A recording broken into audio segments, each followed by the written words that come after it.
today I'm talking about Algol, conspiracy, and death. And the first point to note is that this is a very serious topic. This is not something to be taken lightly. Treading carefully is well advised because the Algol energy is extremely powerful and potent. You know, it's like when you look into the abyss, it's going to look back at you. That's what happens with Algol. So we've got to be careful here. And I want to start this talk off by reading something from Caitlin Kopic, the great astrologer and astrological magician at Sphere and Sundry. And this is a paragraph from her Mother Algol series. You can find that on her website. Just Google Mother Algol, Sphere and Sundry, or Mother Algol, Caitlin Kopic. But this is the sentence, okay? Quote, "For one to successfully process Algol without ill effect, one must meet her gaze with deep humility, heart in hand, and genuine respect for the destructive power inherent in her nature." So that's just, I want to acknowledge that at the outset, okay? This is heart in hand, and there's a real deference to the power of Algol before I go into this topic.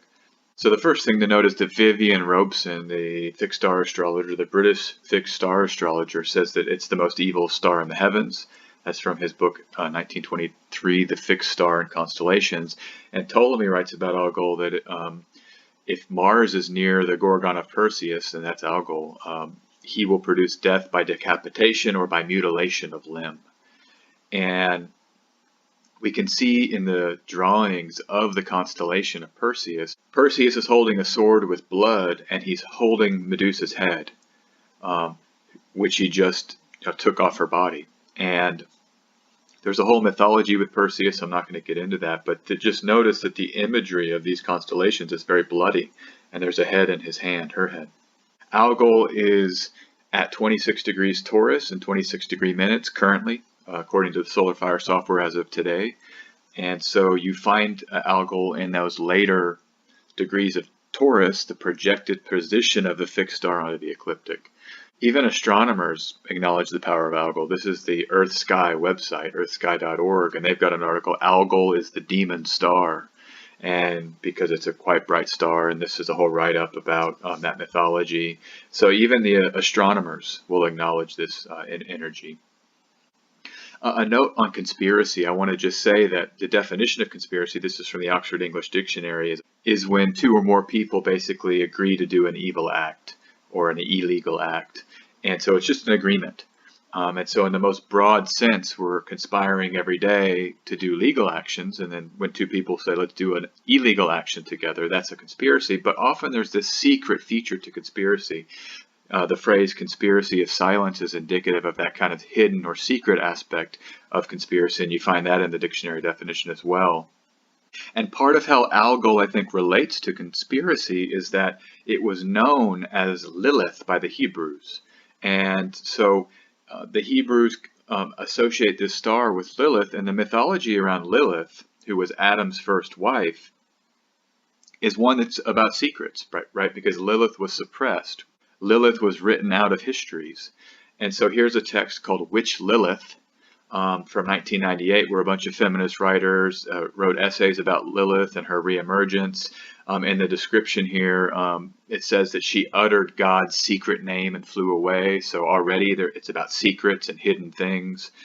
Naomi Wolf wrote the introduction, the great feminist scholar. And in her introduction, she says the Lilith has a subversive, submerged archetype, and that Lilith has lingered at the very edges of consciousness for so long. And so that is kind of what conspiracy is, right? In terms of modern conspiracy theory, it's something that's submerged, suppressed, it's lingering, it's subversive, and it's at the edges of reality. The other thing to say is I'm not advocating for or against any theory about the nativities we're going to examine. I would like you to reach your own conclusions as always. These are just examples, the four charts I'm going to look at of well-known events that led to conspiracy theories. So I think it's undeniable that there are well-known conspiracy theories about these four nativities. That's undeniable. What the truth is who knows, right? We all can reach our own conclusions. I'm not advocating for any of the theories in this talk. All right, the first nativity I want to look at is songwriter Elliott Smith, the genius songwriter. He had a moon Algol conjunction, 1 degree and 17 degree minutes, and that was in his first house. And he sadly died from 2 stab wounds to the chest. And it's unclear what happened to him because there were no hesitation wounds, which normally when you have suicide by stabbing in the heart, you hesitate. So there's many little wounds before that wound enters, that death wound enters. He has no hesitation wounds whatsoever. And the thing is that the investigation is still open. In his chart, the ruler of his seventh house of sex, Mars, is in the eighth house of death, and Mars is the planet of cutting, right there in his eighth house. His first house again has the moon Algol conjunction, the moon being the body, Algol being this very malefic fixed star. And The Guardian has written an article, this was months after he died, The Mysterious Death of Mr. Misery. That's a play on words. One of his most famous songs is called Miss Misery. But this article I recommend. It goes into all the details and a lot of the issues surrounding his death. There's a change.org petition. I believe this was from a couple of years back, but it's still active on change.org. We request the LAPD to either close the Elliott Smith murder inquiry or resuscitate it, because there's been more than 11 years of negligence. So maybe this is in 2015. But it's an ongoing issue. And so Algol in this case brings the mutilation, brings the conspiracy, and the sort of lingering, unsolved nature of Elliott Smith's death. Pierre Paolo Pasolini, another genius, another creative genius, political philosopher, poet. He's actually one of the Roman poets that in Rome, when I was there, they talk about Plutarch, Dante, and Pasolini, and a poet's poet. But he's got a film oeuvre of really excellent movies that were subversive and cutting edge and lauded for their creativity and their use of natural actors. But so in this case, he's got a moon Algol conjunction to the degree in the degree minute. And that is what is so striking about his case. Now his birth time is rounded, so maybe there's 15 minutes on either side, but that would not move the moon very far off of Algol. So his moon is right on Algol. And when he was murdered, he was run over by a car several times, by his own car. And the murderer, the person who was arrested for that, repudiated later his confession. And he said that there were people with a southern accent that committed the murder, and that they were going after Pasolini for being a dirty communist. So this was a political killing, potentially, an assassination, really, because Pasolini during this time was very outspoken about a whole host of political issues. And so the other thing about his chart, if we see it here, the ruler of the eighth house of death also rules his third house of transit. And that third house is where the moon in Algol is. And so his death is associated with that third house of driving a car. Remember, a car was very important in his death. The other thing to note, he had almost total bodily mutilation. You can see the pictures online. I don't recommend looking at those pictures because they're so intense. But I mean, it's as Algol as you get in terms of that mutilation theme. Another Guardian article, like if there's questions surrounding your death, you get a Guardian article. But this is Ed Valami. He wrote in 2014, this was at the time of Abel Ferrara's film that came out about Pasolini's death. But you can read his article about who killed Pier Paolo Pasolini, and he raises those same questions. All right, next nativity, Princess Di. And she has a Venus closely conjoined Algol. The moon rules her eighth house. And so you have, again, this eighth house, third house connection with Princess Di. And both Di and Pasolini die with cars being a really significant part of their deaths, and they both have Algol conjunctions. Princess Di's Algol conjunction was with Venus in her sixth house of illness.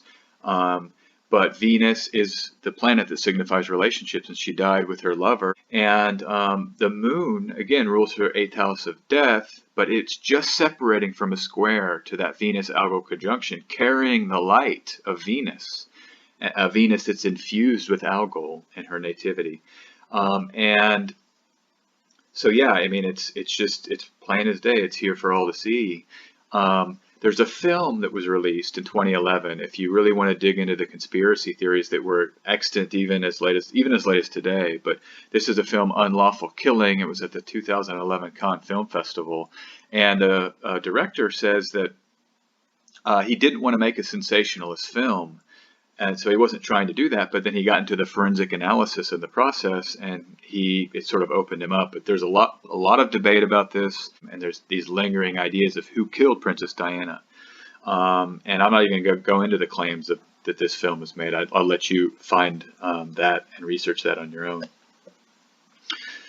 If you do a search today, and this is June 2020, Anonymous recently reemerged on Twitter, of course, an account claiming to be anonymous, and they are claiming, again, that these Diana conspiracy theories are true, and they've revived these conspiracy theories at this current time. And so it fits with this theme, and the theme of this talk is that the Algol conjunction can really trigger up these kind of secret hidden things about a death and theories around a death.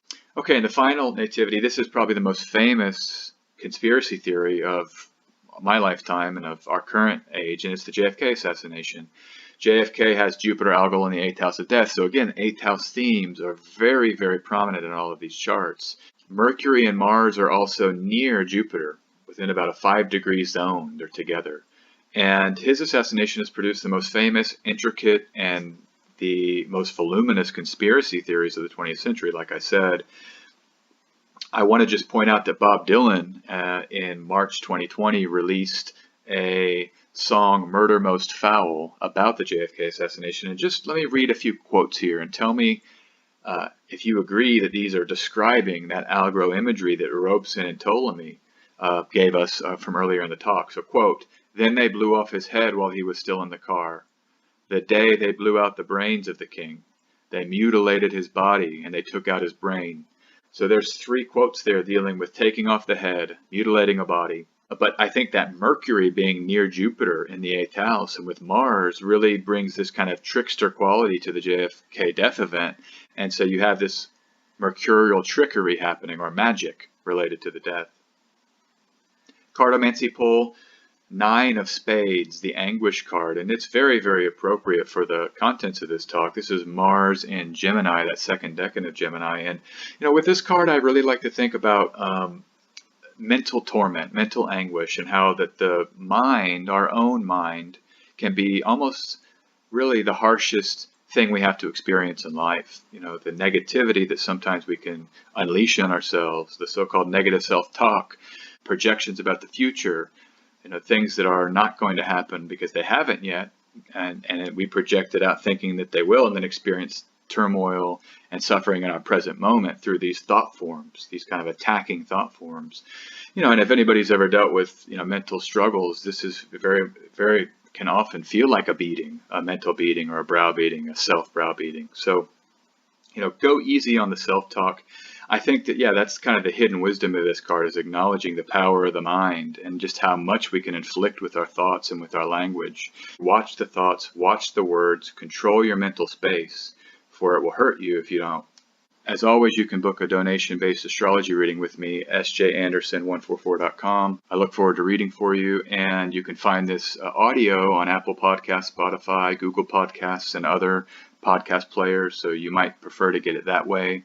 And you can follow me on Twitter and Instagram at sjanderson144.